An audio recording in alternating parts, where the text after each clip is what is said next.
નજીક આવતા ઘરે વિવિધ પ્રકારની વાનગીઓ બનતી હોય છે, પરંતુ આ વખતે ઘરોમાં આ વાનગીનું પ્રમાણ ઓછું થઈ શકે છે।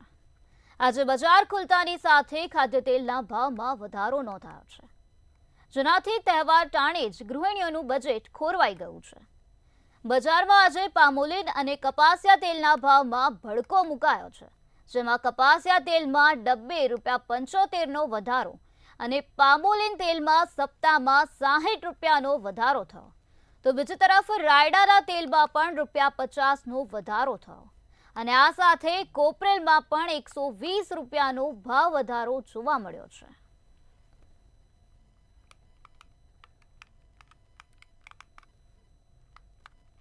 એ ડબ્બાની અંદર ₹150ની તેજી આવતા અત્યારે કપાસિયા તેલ જૂનો ડબ્બો ₹1800 લઈને ₹1850 જેવા ભાવમાં જૂના ડબ્બા જોવા મળી રહી છે અને નવા ડબ્બાની અંદર ₹50 ઓર વધારે હોય છે। નવો ડબ્બો અત્યારે આપણને ₹1900 જેવા ભાવમાં મળી રહ્યો છે।